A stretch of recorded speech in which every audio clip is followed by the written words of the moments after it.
Douglas Park said, "I look forward to continuing to attend matches, supporting the team, and I wish John, the new chairman, John Bennett, and everyone at Rangers Football Club the very best." Wow. Breaking news. So, top of the tree, Douglas Park, who will be remembered as the chairman of the club when they stopped the 10. And, you know, in the Goldfish Bowl of Glasgow in Scotland, the big two fight it out for, well, something that's never been achieved. John, your reaction?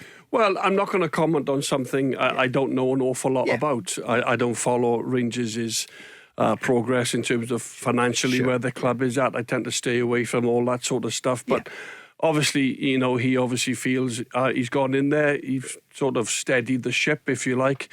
And now he hands it over to John Bennett. I don't know whether that is because he maybe feels the pressure. Maybe, you know, he's I don't know. I really don't know. So I'm not going to comment on things that I don't really know an awful lot about, Paul, because I don't want to be blasted for something I'm saying and I'm completely off the mark. Do you know, mate? Yep, and Stephen, that's just breaking news there. John Bennett, obviously vice chair, has been in there alongside Douglas Park. You know, they did a good job for Rangers, there's no question whatsoever. Having been out the league for a number of seasons, having to work their way back up, the third, second, or they changed it to second, first, and then the championship, and they got there. So that is big news, or is it big news? I'm not sure what goes on in the boardroom, because Rangers issued shares yesterday as well. 1.93 million's worth, 7.7 million shares. The fans don't really identify with that so much, Stephen. But would it affect you if the chairman had stood down after 3 years?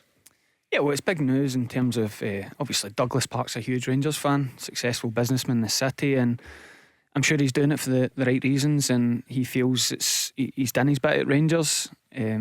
When you read out his list of where he took it on from, and there has been a lot of restlessness at Rangers off the park, a lot of noise about Stuart Robertson and Ross Wilson, and I think as a club moving forward, obviously first and foremost that on the pitch is all that matters, but if they can get that off the park stuff sorted out and reduce the kind of infighting between kind of the fans and with the holding up the cards, it can only be a positive. Barry knows him really well. Not only the fact that he was a legendary player for Rangers and captain, he buys a few cards from him as well over the years. We're always well, it'd be nice, Paul, if we could get some of the Rangers fans on tonight to tell us what they think.